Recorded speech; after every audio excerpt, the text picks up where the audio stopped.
வணக்கம் நேயர்களே, நான் உங்கள் மணிகண்டன் பிரபாகரன். பக்தி யுகம் சேனல் மூலியமா உங்க சந்திக்கல மிக்க மகிழ்ச்சி. இன்னைக்கு சீஃப் கெஸ்டா யாரும் வந்திருக்காங்க பாத்தீங்கன்னா, சயின்டிபிக் வேதிக் அஸ்ட்ராலஜர் மிஸ்டர் ஆஸ்ட்ரோ அருஞ்சி அவர்கள் வந்திருக்காங்க. ஃபர்ஸ்ட் ஆஃப் ஆல் அவரை வெல்கம் பண்ணிடலாம். வணக்கம் ஐயா. வணக்கம். கடைசியா பாத்தீங்கன்னா 2025 சீரிஸ் தான் பண்ணிட்டு இருக்கோம். அந்த வகையில இன்னைக்கு நம்ம பார்க்கக்கூடிய ராசி ரிஷப ராசி. ஓகே. ஸோ ரிஷப ராசிக்கு இந்த சனி பயிற்சி, இந்த குரு பயிற்சி, இந்த ராகுகேது பயிற்சி, இந்த மூணு பயிற்சியோட பலன்கள் எப்படி இருக்குது பத்தி தெளிவா பேச போறோம். அதை வந்து நீங்க சொல்லிருக்கீங்க. கண்டிப்பா. இப்ப பாத்தீங்கன்னா ரிஷப ராசிக்கு ராகு வந்து 11ஆம் இடத்துல நீடித்திருக்கிறார் 2025 ஏப்ரல் மாதம் வரைக்கும். சனி வந்து கடந்த 2 வருடமாக 10ஆம் இடத்தில் தொழில் ஸ்தானத்திலிருந்து ரிஷபராசிக்காரர்கள் கடுமையா உழைக்க வைத்தார். சனி எந்த இடத்துல இருந்தாலும் அந்த இடத்தை ஆக்டிவேட் பண்ணிடுவார். புரியுதுங்களா? அப்புறம் ஈஸியாவும் கொடுக்க மாட்டார், வருத்தி தான் கொடுப்பார். ஸோ 10ஆம் இடத்துல தொழில் ஸ்தானத்துல ரிஷப ராசிக்காரர்கள் வந்து கண்டிப்பா நீங்க பாக்குறவங்களா ஒத்துப்பீங்க. அது வேலையில இருக்கிறவங்களா இருந்தாலும் சரி, தொழில் செய்யறவங்களா இருந்தாலும் சரி, ஏன் மாணவர்களா இருந்தாலும் சரி, அவங்களுக்கு என்ன வேலை அவங்க பிளேட்ல இருக்கோ, எந்த விஷயங்க அவங்க கையில எடுத்திருக்கிறாங்களோ அதுக்காக தீராது உழைக்க வேண்டிய ஒரு தருணமும் அவங்களுக்கும் நல்லாவே உழைக்கக்கூடிய ஒரு மனப்பக்குவம் கிடைத்து 23 ஜனவரி 17ஆம் தேதியிலிருந்து இது வரைக்கும் போயிட்டு கொண்டு இருக்கிறது. அது என்னன்னா, ஏப்ரல் மாதத்திலிருந்து 2025 அது 11ஆம் இடத்துக்கு போகுது. அப்படிங்கிறப்ப என்ன ஆகும்னா கொஞ்சம் ஃப்ரீ ஆவீங்க. இதுவரைக்கும் நீங்க கடுமையா உழைத்ததுக்கு வேணுங்கிற பலனை அணிவிக்கக்கூடிய லாபஸ்தானத்துக்கு சனி குருவின் வீட்டுக்கு போகிறார். அதே சமயத்துல ராகு வந்து 10ஆம் இடத்துக்கு வர்றார். அது தவறில்லை. அந்நிய பீப்புள் மூலமாக கொஞ்சம் நம்மளோட சர்க்கிளுக்கு அடுத்த சர்க்கிள்ல போய் சில விஷயங்கள் சோஷியலைஸ் பண்ணி வேலை விஷயமாக, தொழில் விஷயமாவோ, படிப்பு விஷயமாக நீங்க கொஞ்சம் போறீங்க அப்படிங்கறத நம்ம தெரிஞ்சுக்கலாம். பட் இதனால பாத்தீங்கன்னா அந்த சனி பயிற்சி வந்து 10ஆம் இடத்துல இருந்து 11ஆம் இடத்துக்கு போறது வந்து ஒரு கோல்டன் டைம். 25, 26, 27 மார்ச் வரைக்கும் இருக்கு. நம்ம வந்து 25 வருஷம் தான் 2025 தான் இந்த எபிசோட்ல பாக்குறோம். ஸோ முதல் 3 மாசம் அதே ஒரு உழைப்பும் ஒரு அயராத ஒரு வேலையும் தொடர்ந்து இருக்க போகிறது. ஏப்ரல் மாதத்துக்கு அப்புறம் அப்படியே ஸ்லோவா நமக்கு நாமளே சிங்கிள் ஹேண்டடா உழைக்க வேண்டியதில்லை. ஃபார் எக்ஸாம்பிள் ஒரு கடை வச்சிருக்கிறாரு. அவர் பார்த்தீங்கன்னா இந்த கடந்த 2 வருஷமாவே பெருசா ஆளுங்க செட் ஆயிருக்காது.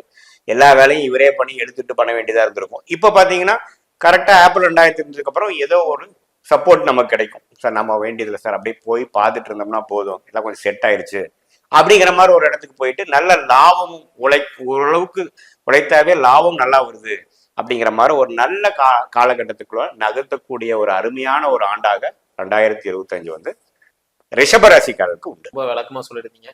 அதுல என்னன்னா லாபச்சனி சொல்லும்போது நிறைய பேர் ரொம்ப கஷ்டப்பட்டு இருந்தவங்களும் இப்போ லாபத்துல ஒரு நிறைய பணங்கள் வரக்கூடிய ஒரு சமயம் தான். கண்டிப்பா. அதே மாதிரி குரு பயிற்சி ஆகுது. ஸோ அந்த குரு பகவான் இந்த ரிஷபராசிக்கு என்னென்ன பலன்கள் தராங்க? அது அருமையான பலன். எப்படி ராஜயோகாதிபதி சனி 11ஆம் இடத்துக்கு போய் அருமையான பலனை கொடுக்கிறாரோ, அதே சமயத்துல குருங்கிற கிரகம் ராசிக்குள்ள இருந்து ஒரு மாதிரியான உழைக்கிறோம் வாழ்றோங்கிற மாதிரி கொடுத்துட்டு இருந்ததை ஒழிய பெரிய பெனிஃபிட் அனுபவிக்க முடியாம இருந்தது. ஆனா இப்ப 2ஆம் இடம் என்று சொல்லப்படுகிற தனஸ்தானத்துக்கு, குடும்பஸ்தானத்துக்கு வந்து இல்லற வாழ்க்கையில இருக்கிறவங்களுக்கு இன்னும் கொஞ்சம் நல்ல ஒரு வாழ்க்கை அமைப்பு, ஒரு கல்யாணம் ஆகாம இருக்கிறவங்களுக்கு ஒரு கல்யாணம் ஆகக்கூடிய அமைப்பு, வருமானம் கொஞ்சம் பத்தலைங்கிற மாதிரி வர பணம்லாம் கடன் கட்டுறக்கே கரெக்டா போகுதுங்கிறவங்களுக்கு இன்னும் கொஞ்சம் எக்ஸ்ட்ரா இன்கம் வர மாதிரி ஒரு அமைப்பு எல்லாமே கொடுக்கக்கூடியது. அது 8ஆம் இடம் என்று சொல்லப்படுகிற ஒரு அன்ஏர்ன்ட் இன்கம், நம்மளுடைய கூட்டு தொழில வரக்கூடிய இன்கம், மனைவி மூலமா வர இன்கம், பார்ட்னர் மூலமா வர இன்கம், என்னோட அப்பா மூலமா வந்த இன்கம், மாமனார் மூலமா வந்த இன்கம்,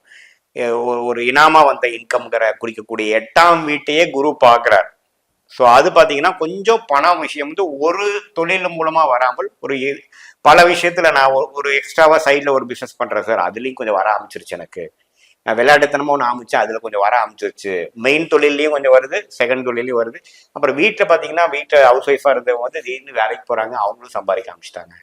இப்போ கொஞ்சம் வருமானம் வீட்டுக்கு நிறைய வருது சார்ங்கிற மாதிரி ஒரு அமைப்பை கொடுக்கக்கூடிய ஒரு அற்புதமான, குறிப்பா பாத்தீங்கன்னா ஏப்ரல் மாசத்துக்கு அப்புறம் வரக்கூடிய டைம் ரொம்ப நல்லா இருக்கு. ராகுக்கு பயிற்சி என்ன பலன்கள் இருக்கு? ராகு பாத்தீங்கன்னா இது வரைக்கும் 11ஆம் இடத்துல இருந்தவர் 10ஆம் இடத்துக்கு வந்துட்டார். ஸோ 10ஆம் இடத்துல வந்து சதய நட்சத்திரம், குருவின் நட்சத்திரமாக பூரட்டாதி, அதே மாதிரி அவிட்ட நட்சத்திரம் இருக்கிறது தவறில்லை.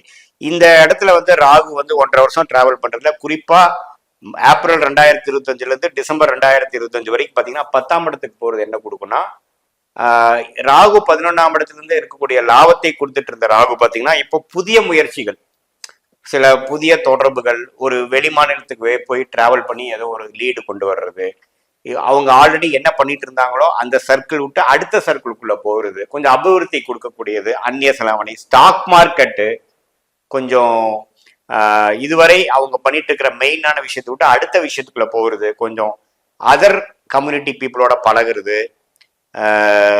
இன்வெஸ்ட்மெண்ட்ஸ் வந்து வேற மாதிரி கொஞ்சம் பண்றது, சோஷியல் மீடியா மூலமா போகிறது, இந்த பிட்காயின் அதெல்லாம் சொல்றாங்க பார்த்தீங்கன்னா இன்வெஸ்ட், அது மாதிரி ஏதோ ஒன்று ட்ரை பண்ணி அதில் ஜாக்பாட் அடிக்கலான்னு ட்ரை பண்றது, அதெல்லாம் இருக்கு. தசாபுக்திகள் சிறப்பாக இருக்கும் பட்சத்தில் எந்த விதத்திலும் ப்ராப்ளம் இல்லை.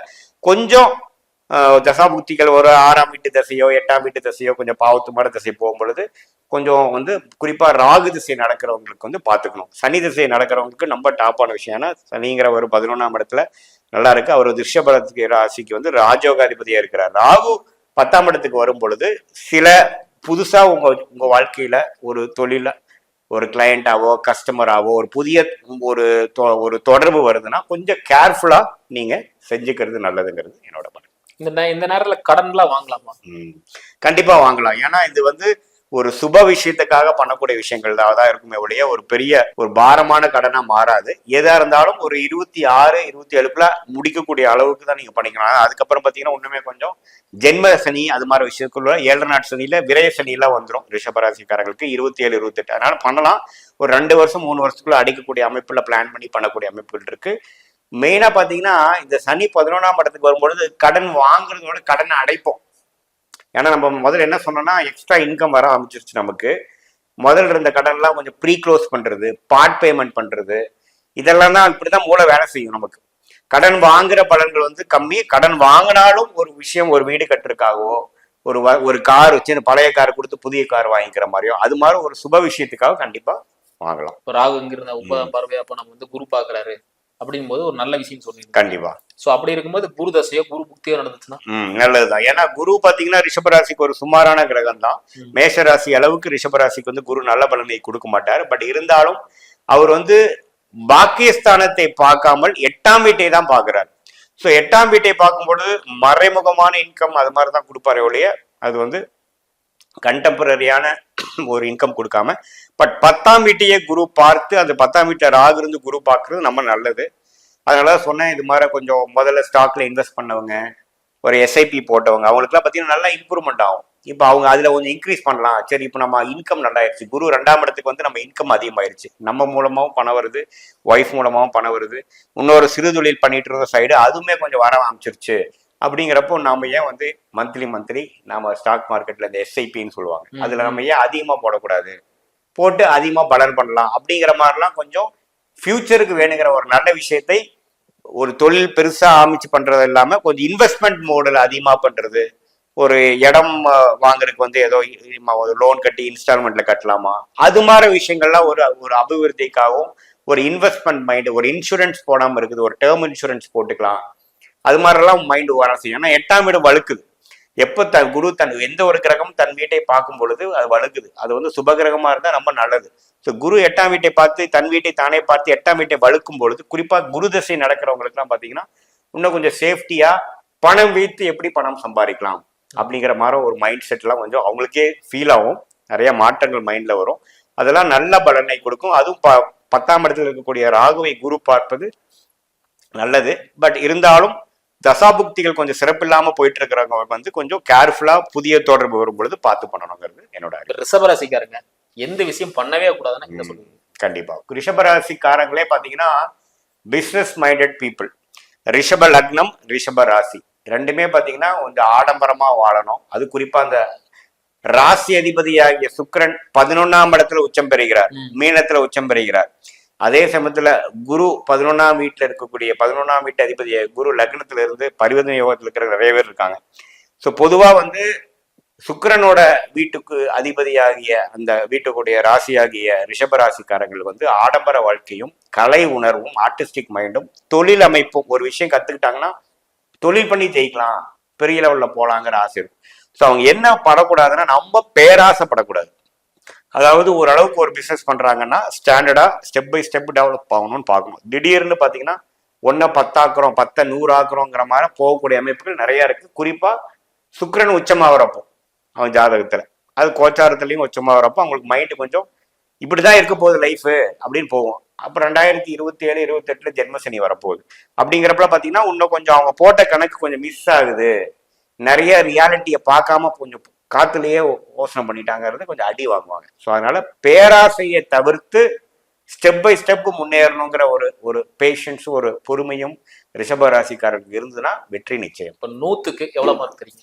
ஓகே, இப்போ பாத்தீங்கன்னா இந்த குரு பயிற்சி ஆனனாலையும் ராகு பயிற்சி ஆனனாலையும் 11ஆம் இடத்துக்கு சனி வந்தனாலையும் 100க்கு ஒரு 80 மதிப்பெண்கள் ரிஷபராசிக்காரர்களுக்கு அற்புதமான பலன்களை பெறக்கூடிய ஒரு ஆண்டாக 2025 இருக்கு. 80 மார்க் வந்திருக்கு. நேர்களே, இந்த வீடியோ உங்களுக்கு பிடிச்சிருக்கு நம்புறேன். பிடிச்சிருந்தா மறக்காம லைக் அண்ட் ஷேர் பண்ணுங்க. இதே மாதிரி உங்க ஃப்ரெண்ட் ஃபேமிலிக்கு ஷேர் பண்ணி விடுங்க. இதே மாதிரி இன்னொரு காணல் சந்திக்கலாம். அதுவரை உங்களுடன் விடைபெறுவது உங்கள் மணிகண்டன் பிரபாகரன். நன்றி, வணக்கம். வணக்கம் ஐயா. வணக்கம்.